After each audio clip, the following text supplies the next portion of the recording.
Welcome students, स्वागत है हमारे YouTube channel sure success coaching centre में। मैं आपके सामने आज 11वीं वर्ग की जो इंग्लिश कोर बुक है हॉर्नबिल, उसके जो प्रथम अध्याय है the portrait of A lady, जिसके लेखक खुशवंत सिंह हैं, उसके MCQ या ऑब्जेक्टिव के बारे में बताने जा रहा हूँ। चलिए हम लोग पहले प्रश्न की ओर चलते हैं। Who is the author of the portrait of A lady? मतलब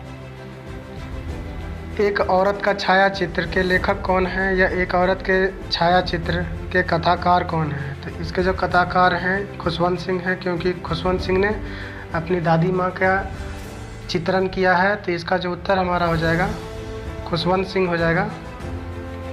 अगला प्रश्न जो हमारा है, grandmother had been old and wrinkled for. दादी माँ बूढ़ी हो चुकी थी तथा उनके लिए झुर्रियाँ थी। तो दादी माँ बूढ़ी हो चुकी थी और उसकी चेहरे पर जो झुर्रियाँ थी कितने समय से थी? तो उनके चेहरे पर 20 वर्षों से झुर्रियाँ थी। इसका उत्तर 20 ईयर्स हो जाएगा। अगला जो प्रश्न है हमारा, the grandfather's portrait hung above the. दादाजी का छाया चित्र या दादाजी की तस्वीर जो है कहाँ टंगी हुई थी या किस चीज़ पे टंगी हुई थी, किसके ऊपर टंगी हुई थी? तो दादाजी की जो चित्र थी या तस्वीर थी के ऊपर टंगी हुई थी मेंटल पीस। इसका उत्तर जो हो जाएगा मेंटल पीस। अगला जो प्रश्न है हमारा, as per the grandfather's portrait he looked at the age of. दादाजी चित्र के अनुसार कितने वर्ष या कितने आयु के दिखते थे? तो दादाजी के चित्र को देखने के बाद वो लगभग कम से कम 100 वर्ष के दिखते थे। तो इसका उत्तर जो हो जाएगा 100 years. What did the narrator's treat like the fables and the prophets his grandmother used to tell him. तो कहानीकार या कथाकार ने दादी माँ ने कहानीकार या कथाकार की दंत कथाओं की तरह व्यवहार किया था। तो किनकी कथाओं का दादी माँ ने लेखक what did the narrator treat like the fables of prophets his grandmother used to tell him. उसकी दादी माँ किन दंत कथाओं को या भविष्यवक्ताओं की दंत कथाओं को व्यवहार करती थी, किन चीज़ों के बारे में बताती थी? तो वो बताती थी कि जब वो छोटी थी, जब वो छोटी सी बच्ची थी, तो वो क्या है, खेलती थी, ये खेला करती थी। तो इसका जो उत्तर हो जाएगा डी हो जाएगा। She used to play games as a child. जब वो बच्ची थी तो वो खेल खेला करती थी। अगला जो प्रश्न है, who had always been short and fat and slightly bent. कौन हमेशा छोटी और मोटी थी और मुड़ी हुई थी? तो दादी माँ की उम्र बहुत ज़्यादा हो चुकी थी, इसलिए वो कमर से झुक चुकी थी और पतली थी और मोटी दिखती थी। तो यहाँ पर जो उत्तर जो हो जाएगा दादी माँ का द ग्रैंड मदर ही हो जाएगा। अगला जो प्रश्न है हमारा, who was like the winter landscape in the mountains as expanse of pure white serenity breathing peace and contentment। कौन पहाड़ों में सर्दियों के मौसम जैसा था जो श्वेत शुद्ध निर्मलता और शांति देता था? तो लेखक को कौन पहाड़ों में सर्दियों के मौसम जैसा लगता था और श्वेत शुद्ध निर्मलता और शांति के जैसा लगता था, उनको संतुष्टि देता था? तो लेखक के लिए उसकी दादी माँ ही ये सब कुछ थी। अगला जो प्रश्न है हमारा,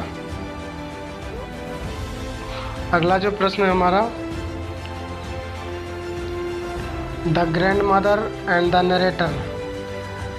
दादी माँ और कथाकार या लेखक थे। तो लेखक और दादी माँ एक बहुत अच्छे दोस्त थे। तो इसमें जो हो जाएगा वे आर गुड फ्रेंड्स, एक बहुत अच्छे दोस्त थे। अगला जो प्रश्न है 9वां, the grandmother said her morning prayers. दादी माँ जब सुबह में जो प्रार्थना करती थी या प्रवचन करती थी, मंत्रों का उच्चारण करती थी, तो किस प्रकार करती थी? तो वो अपने मंत्रों का उच्चारण जो है इन ए मोनोटोनस सिंग सॉन्ग, मतलब गाने के जैसा वो गाती थी। तो इसका जो उत्तर जो हो जाएगा मोनोटोनस सिंग सॉन्ग, गाने के जैसा वो लगभग गुनगुनाते रहती थी मंत्रों को। अगला जो प्रश्न हमारा है, the narrator's grand mother carried several steel chapatis with her for the. तो कथाकार या कहानीकार की जो दादी माँ जो थी अपने साथ कई बासी रोटी को लेके जाती थी। तो कथाकार या कहानीकार की जो दादी थी अपने साथ कई बासी रोटी को लेकर जाती थी गांव के जो कुत्ते हैं उसके लिए। तो इसका जो उत्तर हो जाएगा विलेज डॉग्स, गांव के कुत्तों को देने के लिए। अगला जो प्रश्न है, the narrator's grandmother always went to his school because the school was attach to the. तो लेखक की दादी माँ हमेशा उसके साथ ही स्कूल जाती थी क्योंकि स्कूल जो है मंदिर से जुड़ा हुआ था। तो मंदिर से जुड़ा हुआ था, स्कूल के बगल में मंदिर था। दादी माँ मंदिर में जा कर के जो हॉली स्क्रिप्चर्स का अध्ययन करती थी और लेखक जो है जो पुजारी थे उससे वो क्या वर्णमाला वगैरह की पढ़ाई करता था। तो इसका उत्तर ये टेम्पल हो गया। अगला जो प्रश्न है, इन द सिटी, शहर में who share the narrator's room. तो शहर में लेखक के साथ कमरे में कौन रहता था? तो शहर में लेखक के साथ कमरे में उसकी दादी माँ रहती थी। इसका जो उत्तर जो हो जाएगा ग्रैंड मदर हो जाएगा। अगला जो प्रश्न है हमारा, the narrator used to go to his English school. लेखक अपने इंग्लिश स्कूल जाने के लिए इस्तेमाल करता था। तो यह लेखक जो है इंग्लिश स्कूल जो जाता था तो किस तरह जाता था? बाईसाइकिल से जाता था, मोटरसाइकिल से जाता था, कार से या मोटर बस से? तो लेखक मोटर बस से स्कूल जाता था, इंग्लिश मीडियम स्कूल में। अगला जो प्रश्न है हमारा, इन द सिटी, शहर में the grandmother use to feed. शहर में दादी माँ यूज टू फीड किसको खिलाती थी? तो शहर में जाने पर दादी माँ गौरैया को खिलाती थी। तो इसका उत्तर जो हो जाएगा sparrow. The grand mother felt distressed with the narrator's English school because. दादी माँ लेखक का जो इंग्लिश स्कूल है उसके बारे में सोच करके बहुत ज़्यादा हताश हो जाती थी, बहुत ज़्यादा निराश हो जाती थी क्योंकि इंग्लिश स्कूल में there was not teaching about God and the scriptures. क्योंकि इंग्लिश स्कूल में ईश्वर के बारे में या धार्मिक किताबों के बारे में नहीं पढ़ाया जाता था, इसलिए उसकी दादी माँ जो है इस बात से क्षुब्ध रहती थी। अगला जो प्रश्न है हमारा, when the narrator announced that there were being given music lessons in his school, his grandmother became। जब लेखक ने घोषणा की कि वह उसे स्कूल में अब संगीत सिखाया जाएगा तो उसकी दादी माँ को कैसा अनुभव हुआ, उसको कैसा लगा? तो उसकी दादी माँ जब ये सुनती है तो उसकी दादी माँ बहुत क्षुब्ध हो जाती है, बहुत ज़्यादा व्याकुल हो जाती है। तो इसका जो उत्तर जो हो जाएगा डिस्टर्ब्ड हो जाएगा, बहुत ज़्यादा क्षुब्ध और व्याकुल हो जाती है।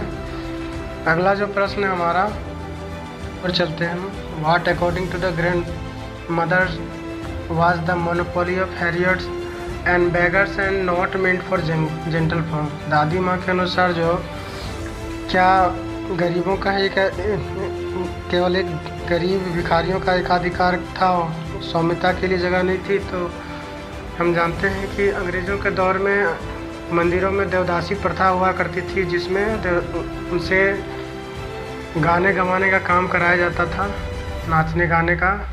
तो वहाँ संगीत बजता था और नाच गाना चलता था। तो इसका उत्तर जो हो जाएगा म्यूज़िक हो जाएगा। अगला जो प्रश्न हमारा है, when the narrator went to university, the common link of friendship with his grandmother was। जब लेखक शिक्षा के लिए विश्वविद्यालय चला गया तो उनके बीच जो मित्रता का जो कॉमन लिंक था वो क्या हुआ। तो उनका जो बीच जो कॉमन लिंक था मित्रता का वो क्या है, वो स्नैप्ड हो गया, उस बीच में रुक गया। तो इसका जो उत्तर हो जाए उसमें बाधित हो गया या रुक गया, तो स्नैप हो गया। अगला जो प्रश्न है हमारा, from the sunrise to sunset who set by the wheel spinning and reciting the prayers. कौन सुबह से शाम तक चरखे पर बैठ करके सूते काटती रहती थी और मंत्रों का उच्चारण करती रहती थी। तो लेखक की जो दादी थी, जो पुरानी परंपरा की थी, पुरानी विचारधारा की थी, उसे वह ईश्वरवादी थी। वो दिन रात ईश्वर की आराधना करती रहती थी, मंत्रों का उच्चारण करती रहती थी। तो इसका जो उत्तर जो हमारा हो जाएगा डी हो जाएगा, ग्रैंड मदर। अगला जो प्रश्न है हमारा, why did thousands of sparrows took no notice of the little scrums of the breads thrown by the narrator's mother. दादी जब इसका जो क्यों हजारों गौरैया ने कथावाचक की माँ द्वारा फेंके गए ब्रेड के टुकड़ों की ओर कोई ध्यान नहीं दिया। तो जब लेखक की दादी माँ मर जाती है तो उसकी दादी माँ, उसकी जो माँ होती है, उन गौरैयों को ब्रेड के टुकड़े तोड़ कर देती है, लेकिन गौरैयों ने कोई ध्यान नहीं दिया क्योंकि उनको पता चल गया था कि उसकी दादी माँ जो खिलाने वाली थी रोज़, उनकी मृत्यु हो गई है। अगला जो प्रश्न हमारा है, when the dead body of the grandmother was carried off the sparrows। जब दादी माँ के शव को उठाया गया, मृत शरीर को या शव को उठाया गया, तो जो गौरैया थी क्या कर रही थी। तो जो दादी माँ के जो शव को उठाया गया तो गौरैया या जो पक्षी थी वो शव के ऊपर उड़ रही थी। तो इसका जो उत्तर जो हो जाएगा, दे फ्लीव साइलेंटली, मतलब वे सारी पक्षियाँ जो थे वो चहचहाना भी बंद कर दिए थे, उसके सब के ऊपर शांति से उड़ते जा रहे थे।